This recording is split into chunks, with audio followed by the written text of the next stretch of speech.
Now what in Ruth Handler's plastic paradise is going on here? No, your eyes do not deceive you. The glitter backdrop is back. Now I know a lot of you, including myself, missed my original setup that I lost earlier this year in the move. Some of you were even saying, it just isn't the same without the glitter backdrop. I mean, come on, the silver glitter is just as crucial to the channel as I am. It's part of my branding at this point, so I brought it back in this new backdrop. This is where most of my videos are going to be filmed from now on. This setup will serve a dual purpose. On one hand, I'll be able to use it as a backdrop for upcoming videos, and on the other hand, I will be able to use it as sort of June's bedroom. I will also constantly be adding new things to the setup as well. You can see that I already have some Halloween decorations. I have the Bratz Lips phone. I have June's trophy for winning Best Up-and-Coming Doll Content Creator in the Doll Awards 2021. Thank you, Elvira Doll Circle. And to celebrate this new setup, I figured that we would unbox the final 2 dolls that I needed to complete my favorite Barbie signature collection at the moment. Model number 12 and 11 were the last 2 dolls that I needed to complete the Barbie Looks collection. So we will be opening them up today. But first, if you've been keeping up with my Instagram stories, you might have seen yesterday where I kind of hit the jackpot in one of my local comic book shops. So I walked into McKay's yesterday, okay? I wasn't expecting anything. Like, you can't really expect to find too much or else you're going to be disappointed. But I wasn't prepared for all of the vintage Barbie merchandise that I saw there yesterday. I saw a lot of wonderful dolls. I only got a couple because, you know, we've had this conversation in the past. I have to be really selective with which dolls that I choose. And the dolls Frida I want her isn't a good enough excuse. Like, I really have to justify my purchases. But I did get a few things from there, and I plan on going back and purchasing more as long as Stowall doesn't beat me to them. Anyway, I figured that I would show them at the beginning of today's video what I got there at McKay's yesterday. So the first thing that I bought was this loose Barbie Basics doll.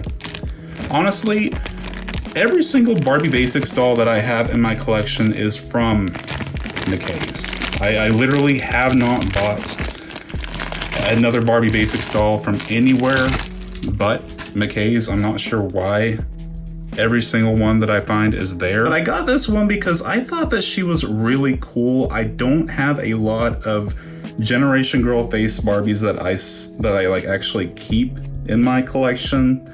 And I thought that she looked unique enough, what with her like short cropped brown hair, her like sassy eye screening, and her dark lipstick. You know what I mean. Most Generation Girl Barbies from this era all kind of have the same look to them, so I thought she was just unique enough to where I might actually keep her. I don't know, I might end up giving her away, but she was only really like $4. They didn't have a whole lot of new loose dolls there. Most of the new stuff that I saw was actually boxed vintage dolls.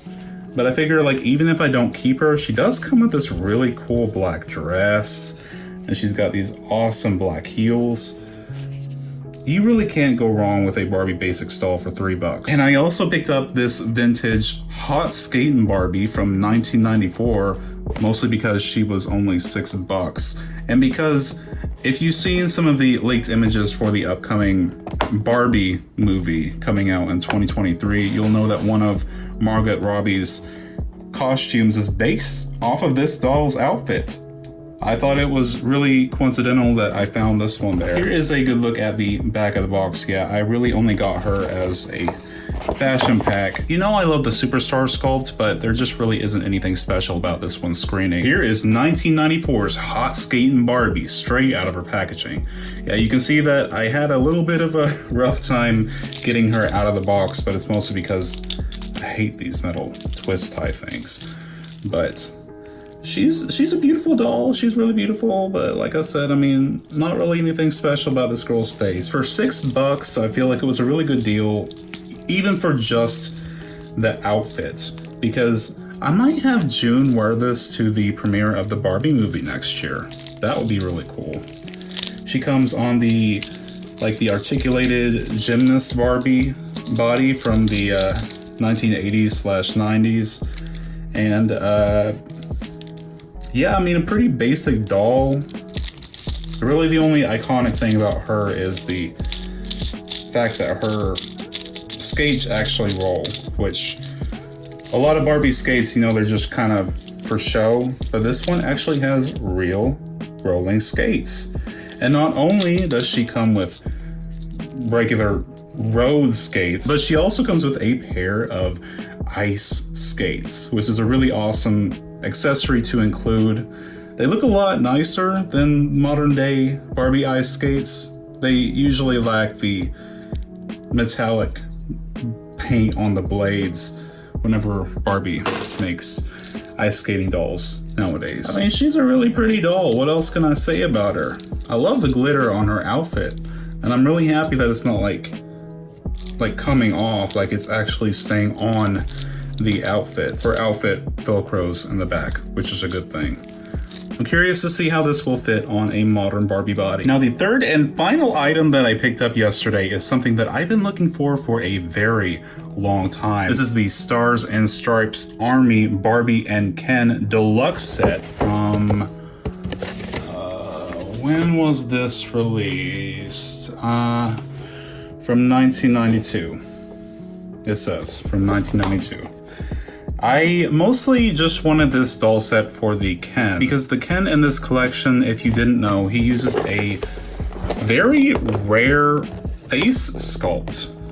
This Ken's face sculpt is one that Mattel only used a few times in the 1990s. And by a few, I mean like 1 or 2 times, and they were only for the Army Ken dolls in the 1990s. And after that, either Mattel forgot about him or they just didn't like him, so they vaulted him away, and we'll never see them again because Mattel has no reason to bring back vintage Ken head sculpts unless they're for a reproduction. But I really wanted at least one of this head sculpt. So yeah, I really only got this for the Ken. The Barbie's cool, but she looks exactly like the other doll that I just opened face-wise. They had another version of this Ken doll there as well. I think it was called Thunderbirds Ken, and the only difference is that the other one had platinum blonde hair, and this one had brunette hair. I almost got the other one, but I noticed that his eyes, the screening from the mask spray paint, looked like it was oversprayed a little bit, and this one looked a little cleaner to me. So here is Stars and Stripes Barbie and Ken straight out of the packaging. I'm gonna go ahead and start with Ken, just because he's the main reason why I bought this set. You can see that his face is a little, well, it's not a little, it's really greasy from the plastic sweating on the inside of his packaging. If any of you vintage Barbie collectors have any tips on how to make him not so sweaty, please fill me in. But I am so happy that I was able to get at least one of this rare head sculpt. You can see that this was actually sculpted in 1991. So the face was sculpted a year before this doll actually released. And this is the first Ken doll ever to use this head sculpt. Now, I personally think he's really unique looking, but I did have a lot of people tell me that he kind of had a creepy smile, which might be the reason why Mattel never used him after the Army dolls. Maybe the reception wasn't all that positive to this new face sculpt for Ken. But it's just cool to have this little piece of Barbie history in my collection. I'm probably gonna modify his head to work on a more modern Barbie body, because he just kind of has the basic 5 points of articulation, including the bend and snap knee, if you want to count that. And my hands are just getting so sticky from touching this guy's face. Anyway, he's a vintage Barbie, so he's got an amazing quality outfit. This jacket actually has foam, it's got foam sewn into the inside of it. He comes with a real bag that opens up, a pair of binoculars. Oh, it's just like a charm. It's not like a whole sculpt. And also some khaki boots. I can actually see myself working these pants into a more modern outfit as well. I'm surprised that these dolls don't come with rifles, but that might be something to do with the fact that these are from a girls' toy line. And Mattel at the time just didn't think that little girls were mature enough to have guns with their Barbie dolls, even though their brothers got guns with their action figures. And even though I didn't really get this set for her, I figured I'd show Army Barbie off as well. I think it's funny that in the box, I didn't do this, by the way, but like in the box, her head popped off of her body. You can see that it's loose. I'm guessing because of her collar being so high up. But yeah, she just uses the basic superstar face with a very generic screening. Not much special about this girl. I'm noticing under their outfits, they actually come with like khaki undergarments, which might be useful for restyles. I honestly don't have a whole lot of khaki Barbie clothes. All right, so here is Barbie Looks model number 11 displayed in her packaging. This one's name is Heidi, and yes, we finally got names for all of the new head sculpts that debuted in this series. So we have Heidi, Simone, and Frida. So Bill Greening said that the Heidi head sculpt was named after one of the hair designers working on Barbie right now, and that Simone, who is June's body donor, was named after the daughter of a friend of his that loved to collect all of the Barbie dolls that were released with the name Simone. But as you know, all of the characters that have been named Simone in the past have used like the Steffi face sculpt or something else that they've just never had like an official Barbie head sculpt that was named Simone, but now they do. So Simone's head sculpt was named in honor of his friend's daughter to sort of cement her into the Barbie canon, I guess. Frida was also named after another Mattel employee, but I don't remember what position she was. And finally, here is Barbie Looks Heidi straight out of her packaging. I must admit that up until this point, I've had a lot of great luck with the, face paint on my Barbie Looks dolls. I definitely feel like there's a better quality control on this collection compared to regular Barbie Playline, but unfortunately, my Heidi came with kind of crooked eye paint, unfortunately. You can see that this eye is a little bit too far over to the right. They're just crooked, so she might become a body donor, and I might have to purchase another to make sure that she has better face paint. I can't imagine a lot of people are going to be using her as a body donor, but if you do, she's the just basic like Nutra Millie skin tone, and she is just on the original size body. There's really nothing special about her whenever it comes to her body type or the color of it, but I love this new face sculpt they gave her. She definitely has one of the happier Barbie Looks face sculpts. Every other one has kind of had a more like serious signature look to their face, and she's definitely happy. She's definitely happy to be here. And this isn't shade to any specific doll manufacturer, but I feel like sometimes fashion doll companies forget that white people can also have textured hair. And it has been a very, very, very long time since Mattel has given a ginger doll curly hair like this. It makes me sad that I have to point that out, but it's the truth. And with more and more of the world's population identifying as mixed race, fashion doll companies, they're gonna have to do better. Another thing that really makes me sad is that I'm all for customizing your dolls, but there are some specific Barbie collectors out there that have been taking every single Barbie Looks doll that have come out so far with curly hair or natural hair, and they've been straightening them in their restyles. And that kind of bothers me because hair texture diversity is something that's super important to me and a lot of other fashion doll collectors. It's just a shame for not only Mattel, but all these fashion doll manufacturers to be researching and putting money into making these new hair textures for their fashion dolls to better represent real people and how their hair grows.